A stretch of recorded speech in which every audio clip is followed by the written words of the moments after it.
the comments. So always glad when you're participating. Makes it a lot more fun. All right, let me throw up the outline.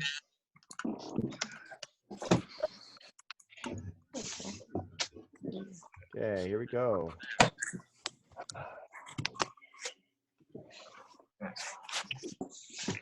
World War Uno. Sequel is to come.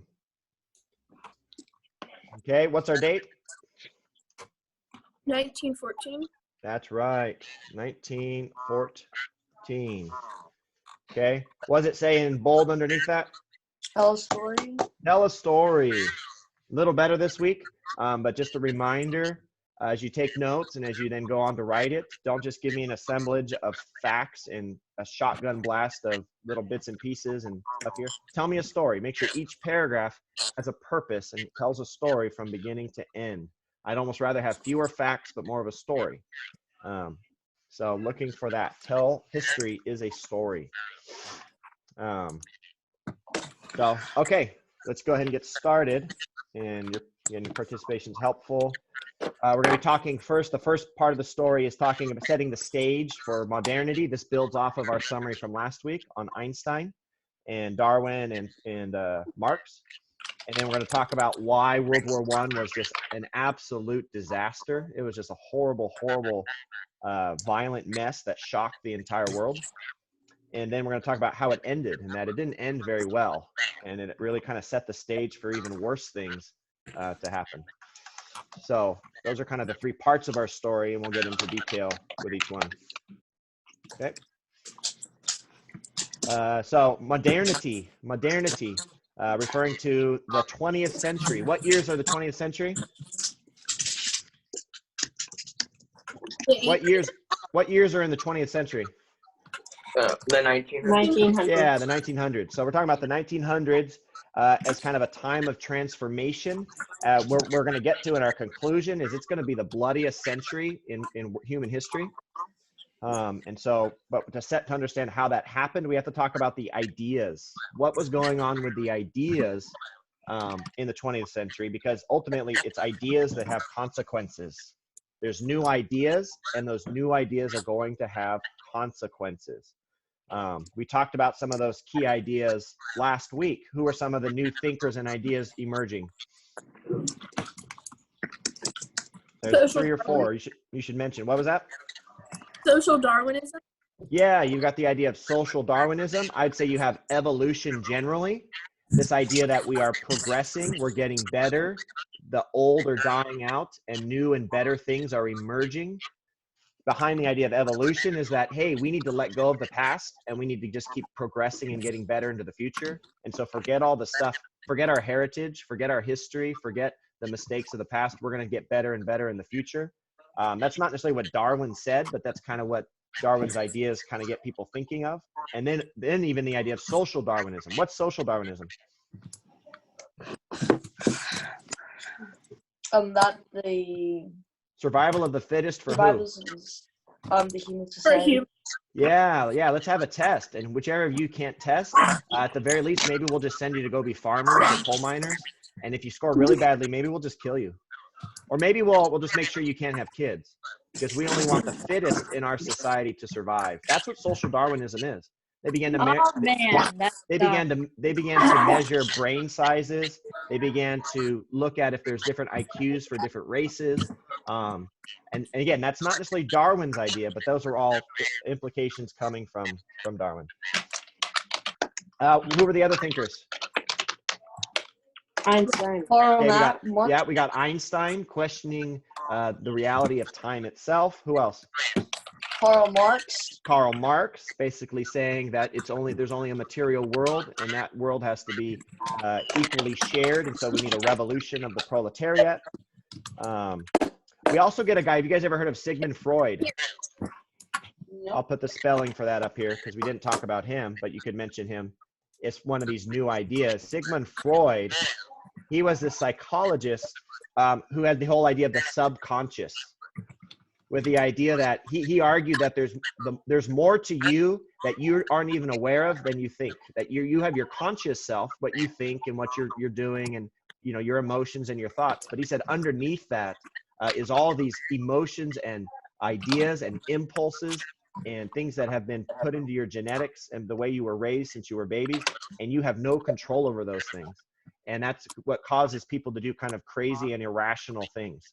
He compared the human mind to an iceberg where only 10% lay on the surface and the other 90% was hidden beneath the surface. And so again, that was kind of deeply unsettling to people, because it was this idea that even you don't really know who you are, because you don't have access to your subconscious. And so he, you know, he was into dream interpretation and, you know, trying to understand why people were acting a certain way, even though they didn't want to. So you want to talk about Marx, Darwin, Einstein, and Freud as these guys who are challenging traditional beliefs and opening up new kind of modern ideas and thoughts. Then you have technology. There were a lot of new technologies in the 20th century. There was electricity. Electricity was shaping the world. There was this crazy invention called radio, which allowed you to talk over long distances. We're enjoying the legacy of that right now. There was these crazy things called cars that allowed people more freedom to move about and do what they wanted and to leave their homes and to commute. And then there was this amazing thing invented by the Wright brothers called the airplane. And so you don't have to go into detail, but the 20th century is a time of transformation, whether in the whether in the realm of ideas, you know, biology, psychology, economics, physics, or these new technologies. That's where you want to kind of start launching off. And as we touched on last week, underneath all of this is this growing secularism, pride, and materialism. Okay, what's materialism? Isn't it the thing that everything can be perfect? It can be a world. Well, I would say I would put with that, you know, you could add the idea of utopianism. That's kind of the idea that we can make a perfect world, or even what you might even call that better than utopianism is we call that progressivism, and that's an evolutionary offshoot, the idea that we can progress to such a state that mankind has been perfected. It's linked with materialism. Oh, go ahead. Materialism is that there's no supernatural, and the only thing that is the physical world. Right. Yeah. That it's just the material world, and that's linked with progressivism because it's the idea that let's just make our physical current world as good as possible, because we don't really know what comes next, or we don't even think anything else does come next. And obviously, you're having amazing achievements. Again, cars, radios, airplanes. We seem like there's no limit to what human beings can do. And so there's kind of a cultural pride in that. Look what we have done. Look what we have made. Look what, starting with the Renaissance and through the Enlightenment. And now we have these democracies. Look how wonderful Western civilization has become. And so there's kind of a sense of confidence, if you want to use a good word for it. But unfortunately, that confidence, and this is the last word here, secularism, what's that mean? What's secularism? Is it about religion? It's related to religion, yeah. Oh, that we can do everything without God? Yeah, it's not including God. Secular means not incorporating God. And so there's this is the idea, kind of linked to materialism, but that, hey, we're discovering how the world formed. We're discovering how to organize societies. We're discovering how to become good people without the Bible, without religion, without worrying about some sort of, you know, holy man up in the sky. Secularism is we, the human beings, are doing this. It's almost like I imagine the Tower of Babel when I picture this period, that we're building this amazing thing and we're like, look, we're going to build up to heaven because look what we have accomplished. And it's true. The breakthroughs in science, the breakthroughs in politics, the level of prosperity, the new technology, it was really amazing. And so again, we're just in this paragraph, we're kind of framing the mindset that Europe and to some extent the United States, but largely Europe was in. And so that takes us to Europe, because even with all of these ideas, there's a lot of tension in Europe. They are competing for colonies in Africa and Asia. So they're kind of in competition with each other. Who were some of the new European countries trying to catch up with their big brothers and sisters? Germany. Good. Germany and Hungary. Yeah, Germany. Hungary to some extent, but Germany and Italy in particular. and particularly Germany. Germany is is the youngest of the European nations. France and England go way, way back. Russia goes way, way back. But Germany and Italy only formed in the 1880s. So in the 1900s, they had not been countries for more than a few decades. And so they were really trying to catch up with France and Britain and Russia. And so they were in competition. They wanted to be big, powerful nations just like them. And so they were competing. They believed there was a growing militarism, which means a lot of the European countries had really big armies, and they believed that it would be these armies that would show who was the most fit, who was the most rightful to dominate and compete in Europe. And they also had those alliances. They had the alliance system. One of the story of World War I is basically the domino effect. How did World War I start? The assassination of Archduke Ferdinand. Right. Yeah. In what country? Serbia? Serbia. Yeah. A lot of us can't even locate Serbia on the map. It's in the Balkans. It's kind of near Greece, to the east of Italy. And so that's in the Austrian-Hungarian Empire. And so they get this heir who's visiting this part of the empire that doesn't like them very much. And you watch the video, his driver takes a wrong turn and he survives one assassination attempt, but then he ends up being spotted still driving through the city by Gavrilo Princip. And so he ends up getting shot with his wife. And that's just the death of one guy in one country. Why should that start an entire world war? Well, because of the things I'm just listing that you should mention. Because of the alliances. You have Austria-Hungary says, all right, we're going to go after Serbia because they just assassinated our heir. And then Serbia goes, well, we're friends with Russia. And if you mess with us, you mess with Russia. And then Austria goes, well, if you mess with us, you're messing with Germany. And then Russia goes, well, if you mess with us, Germany, then you're messing with France. And so it turns into this big gang fight or this big drama scene, if you want to kind of think of an analogy, when it should have just been an internal problem within Austria-Hungary. It sets the whole continent on fire because one, they have these alliances. Two, they have these big, powerful armies, and everyone's anxious to show who's top dog because, hey, it's survival of the fittest. And three, they're already in competition with each other. They're fighting over colonies in Africa and Asia. Germany and Italy want to prove themselves and prove that they belong on the world stage. And so it's really a tragic war because it really started in an unnecessary and foolish way with the assassination of Archduke Franz Ferdinand, July of 1914. And some people say they call that the excuse. Some people call it the spark that started the war. Some people call it the excuse that they were just looking for a fight. Germany was just looking for a fight to kind of prove itself, to gain territory. And they were looking for a fight to kind of see who really was top dog. Okay, so you want to kind of lay out that scene in Europe, both in terms of the transformation and then in terms of what was happening in Europe itself. Does anybody need the process of the war repeated? It's a little complicated, and you don't have to necessarily do that in your paper, but you are going to want to mention the sides. You have the triple entente, and you have the triple alliance. You want to be able to identify those. Who was the triple alliance? Germany, Austria-Hungary, and Italy. Yeah, Germany, Austria-Hungary, and Italy. Eventually, they'd also be joined by the Ottoman Empire, if you want to put that. So beyond the triple. And then who was the triple entente? It was France, Russia, and I think Great Britain. Yeah, France. That's why we get entente. It's a nice French word. And then Russia and Great Britain. And eventually, the U.S. would come in on the side of which of those? Triple entente. The entente, right. Okay. Okay, so let's just talk about then so the war begins in July of 1914.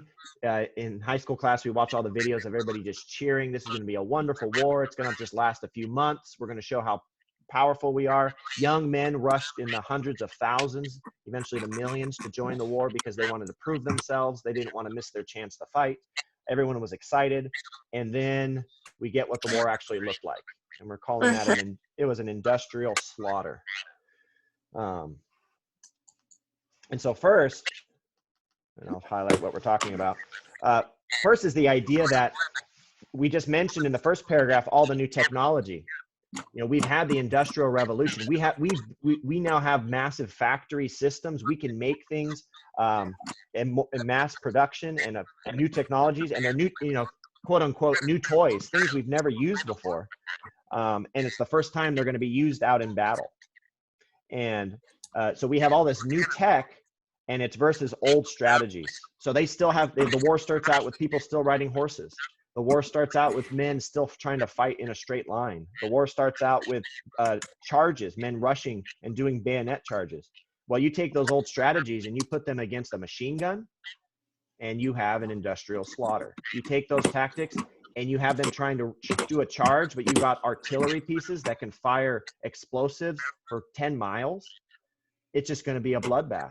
And so they didn't know how to fight a war with all the new toys or the new technology that they had. And so that's one reason you're going to have more people killed in this war than any of the previous wars. And it just shocked everybody with the amount of casualties that took place in World War II. In one battle, the Battle of the Somme, there are going to be more people killed and hurt than in the entire U.S. Civil War. In one battle.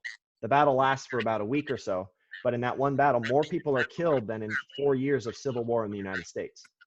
1 million people in one battle.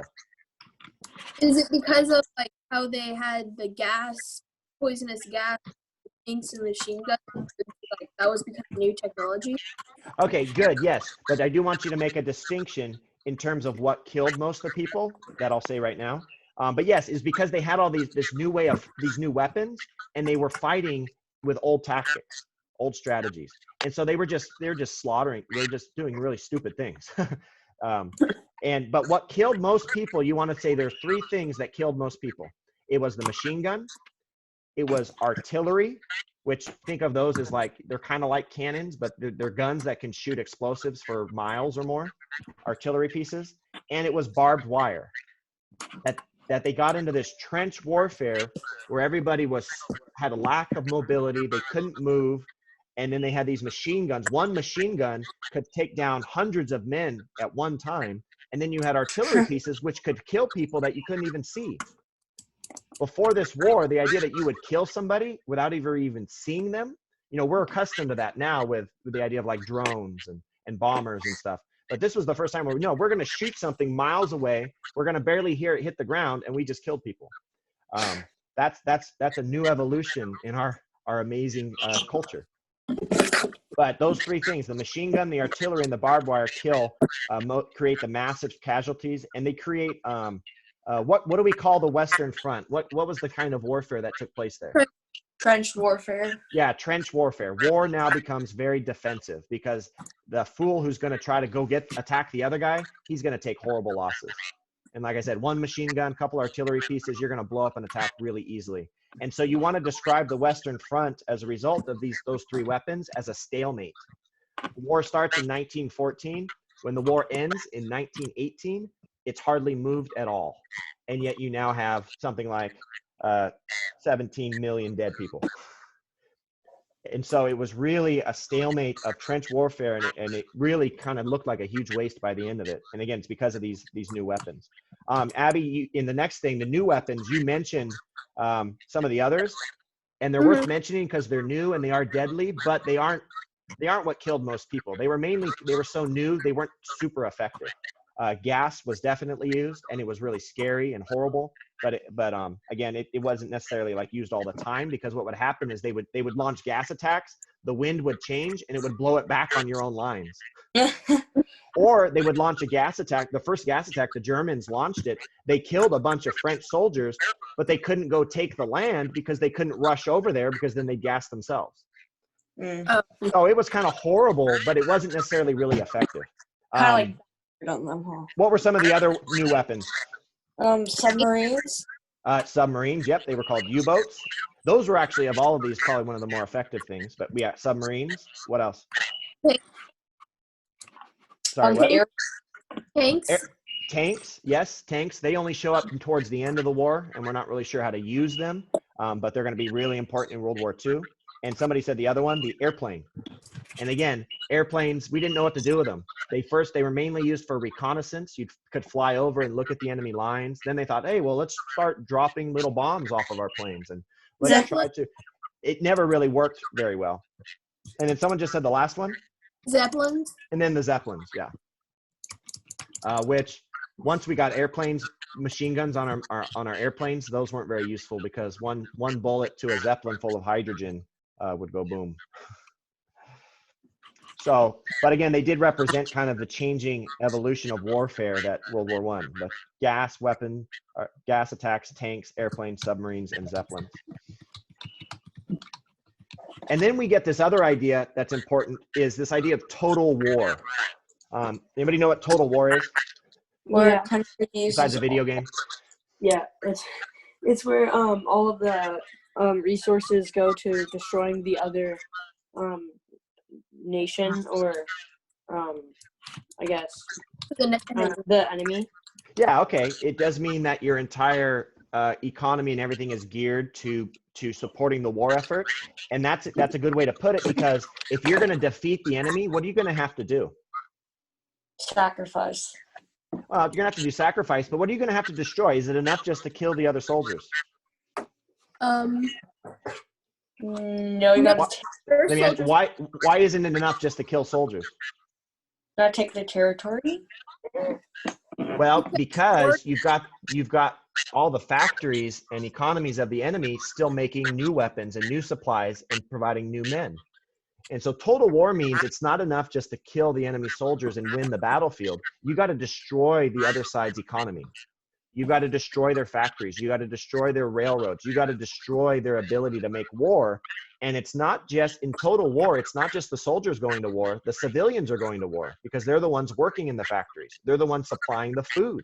The farmers are a key part of total war because they're feeding the troops. So if you want to defeat the enemy, you're going to have to actually go after civilians. And so World War I is, again, pretty remarkable because there's major civilian casualties. And a lot of non-soldiers are killed, and it's with the realization, well, we have to, because we've got to go after their war effort. It's not enough just to kill the soldiers. We've got to cut it off at the roots, which is where all the civilians are working. And we're going to see that gets taken to an even worse degree in World War II. And so the official numbers for the end of the war are about 19 million dead. Absolutely shocking. 19 million dead and 40 million wounded. 40 million people wounded. In France, and actually in Britain too, they're going to be known as the lost generation, because after the war, you're going to go to social gatherings and you're going to see older people and you're going to see children, and you're going to be like, wait, where's all the young men? Where's everybody in their teens and their 20s? They're gone because they were wiped out in the war. And so this entire generation of young men lost their lives in this conflict, to the point of that, again, it absolutely demoralized Europe because it was shocking what it did to their populations. And all the main combatants: Germany, France, Britain, and Russia. So let's talk about the end of it then. Anybody have questions? Nope. No. Okay, so let's talk about how the war ends. Two key things happen towards the end of the war. The first is that Russia collapses. Russia collapses, and they are not able to stay in the war. And so they make peace with Germany before the war ends in 1917. And that's because they have had a revolution. What happens in the Soviet, I'm sorry, what happens in Russia during the war? Who takes They have control? a revolution. Yeah, they have a, yep. Lenin. Vladimir Lenin and the communists take control of Russia and turn it into what I just said. They take Russia and turn it into the Soviet Union. This is going to have major implications for the next 100 years.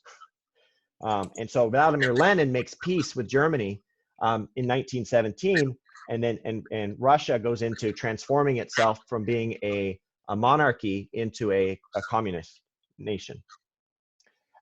But then in that same year, that's when the United States finally enters the war. The U.S., for the first 3 years of the war, wants nothing to do with Europe destroying itself.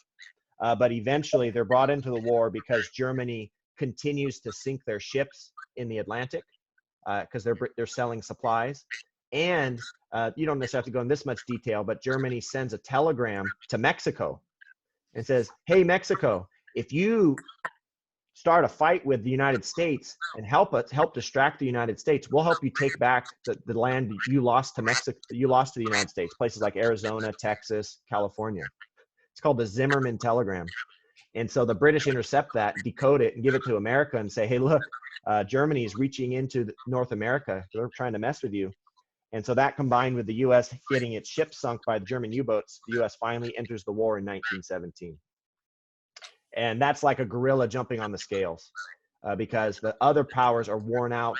They're collapsing, similar to Russia. And then all the fresh blood of the American soldiers. And so it was just a matter of time before Germany was going to get overwhelmed once the United States entered the war in 1917. So it's really that the entering of the U.S. that marks the end of the war in less than a year. And does anybody know the day that the war ends? We have a holiday on it. July 4th? Oh, no, that's our birthday. It comes in the fall. We get a day off of school. What? I have no clue. Yeah, we call it Veterans Day now, Oh. but it used to be called Armistice Day, which armistice means a ceasefire. And that was on November 11th. So November 11th, and they famously, it began at 11 o'clock and 11 minutes on November 11th of 1918. They sign an armistice. And that's important because an armistice means we just agree to stop fighting. Germany does not surrender. Germany does not surrender, but they sign an armistice saying, let's stop fighting. No French or British or even American troops ever step foot in Germany. It's all bogged down on the Western Front. And we're going to say why that's important when we talk about World War II. So Germany doesn't really lose the war, even though they knew they were going to lose the war, but they signed an armistice first, again, on November 11th, 1918. And the treaty that formally ends the fighting is known as the Treaty of Versailles. You guys remember where Versailles is? France? Yeah, that's Marie Antoinette's old palace, where they like to have peace conferences. And the reason that we call this an imperfect peace is because the war ends. Everyone's so happy. They call it the war to end all wars. They think, oh, we're never going to do this again. This was the worst thing ever. Let's move past it. But they don't invite Germany. Germany doesn't get invited to the meeting, and they basically blame Germany for the entire war. Rather than say, okay, got an equal blame, they go, Germany, you started this. If you hadn't been so aggressive, it never would have happened. And so they begin to put restrictions on Germany. It's very punitive towards Germany. They say, Germany, you can no longer have an army. They take territory away from Germany. And they say, Germany, you have to pay for the war.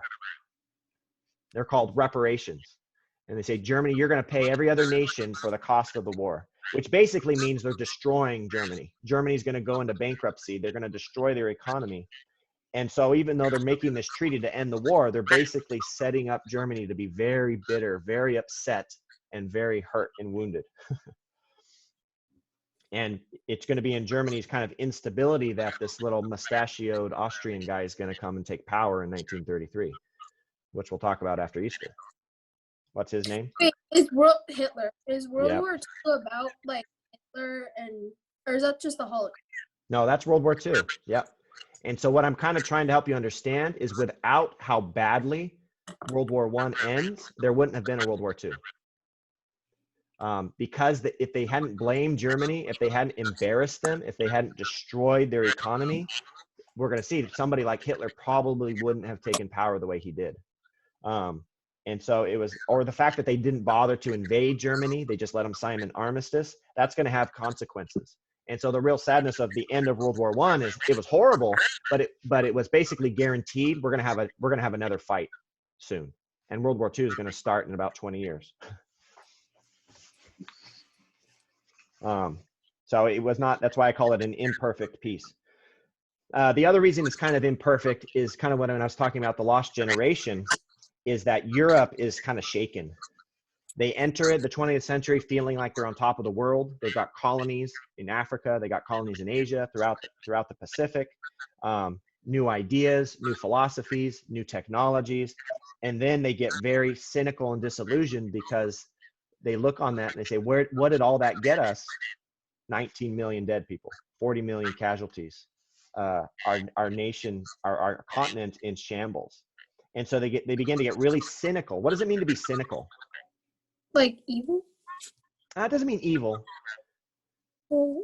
Did it work? It means it kind of means you don't believe in anything. You don't believe in anything. You don't trust anything. You mock everything. You don't believe like something like honor or valor or love has any meaning. You just think they're just empty words. And so Europe kind of comes out of this war kind of being like things like Christianity, things like enlightenment, things like progress, even things like human rights. Well, that stuff's just those are just words. And they feel kind of shaken and questioning all the old beliefs of Western civilization. And so not only do soldiers come back terribly wounded physically, I think you could argue the mindset of Europeans is really shaken. And you get a huge, you see this in high school, we look at all the really depressing literature and art that comes out of the war. Because they kind of don't really believe in the idea of beauty. They don't believe in kind of these ideals anymore. They believe they were too naive. And so there's also kind of a psychological trauma that happens. All right, any questions before we do the conclusion? All right. Okay, so what? Why does World War I matter? One was in that video you watched. What terrible things are going to be the direct result of this war? And that's actually this. I'd say this is C that I'm starting with. I might even say I want to I would recommend changing the order here. The Cold War? What future conflicts why is World War I just the beginning? Because of World War II? Yep, because it's basically going to set the stage for World War II. It's going to set the stage for what else? Abby said one thing. Holocaust. The Holocaust, the idea of genocide. And then something that probably maybe you don't know a whole lot about, it's going to set the stage for the Cold War. When you step back and you look at the 1900s, they are a very, very rough century. Like I said, it's the bloodiest century in human history, and World War I is just the kickoff. And so it really sows the seeds. World War I matters because it plants the seeds for a lot of future problems. And so that would be one thing you'd want to mention. The other thing is I think you want to kind of look at and discuss the roots of that. Why was Europe so blind to what it was doing to itself? Why was it so insistent on rushing into a war that would eventually be so destructive? Why were they cheering something that was going to eventually cost them millions of people? I think that's. Go ahead. Because they wanted to like prove themselves. Yeah. Yeah, they had bought into these ideas of nationalism and national pride. They bought into this idea of survival of the fittest. They bought into these ideas that history is all about conflict and we got to compete against each other. And so those ideas that you're going to talk about in your first paragraph, I think what you can argue is the fruit or the results of those ideas is what you get in World War I. And that it's a really, it's not a coincidence that as Western civilization, I kind of compare Western civilization to, at this point in our story, they've been blessed by the church. It started with the reading of the Bible. We've got the Reformation. We've got the Renaissance. We've got the scientific revolution. But in the 20th century, Western civilization is like now the teenager maybe going off to college. And they've been blessed. They've been fed. They've been educated. They've been taken care of. And now all of a sudden they've forgotten what got them there. And so now they're full of pride and they're rejecting the God that helped them. They're rejecting the principles that got them there. And then they go off and they just ruin their lives because they thought it was all about, they had achieved something and they forgot what really produced the blessings that they were enjoying. And so I think that's an important thing to discuss here in the conclusion. And then the result of that is then they just say, well, see, I guess it was all a mistake. I guess Western civilization is not a great thing. I guess it's not a blessing. Democracy is not a good thing. Equality is not a good thing. Christianity is a hypocritical thing. It doesn't do any good because this is what their civilization was built on. And they kind of blame all that for taking them into this terrible, terrible conflict. So like everything that brought them into good stuff led them into pride, which led them into war. They blamed stuff. Say that again. So like they had all this good stuff that benefited them, and then it got prideful. They started war, and then they blamed it on the good stuff. Yeah, I think yeah, because if you really think about how we act, a lot of times, again, we're given blessings. We get too focused on the blessings and not the people or whatever it is that's giving us the blessings. And then when the blessings aren't enough, we go back and blame whoever it was who was giving us those gifts, if that makes sense. It's kind of like you take the gift over the giver, but then when the gifts let you down, you blame the giver, when it was you who forgot what the source of what all this good stuff in your life really was. And I think we do that individually, and I think you can see that happening in a civilizational level in the 20th century. So that's kind of what I'm trying to get at. When I don't. They blame Christianity. Well, I think the reality is they weren't really being Christians in a lot of their understanding, and they blame democracy, but they weren't really embracing democracy in terms of leading them into this conflict. But again, just kind of make sure you just try to discuss, and even if you can't do all three, discuss something in depth there in your conclusion to show, again, why should we care about World War I? Don't just list the 3 things I have here with periods at the end. Okay. Any questions? Nope. Nope. Nellie, Jack, Haley, you guys good? I'm good. All right. Kanye. Kanye. How you doing, Sam? You good? I wonder if Sam's gonna talk this time. Where is? Did he talk to you guys? Is it just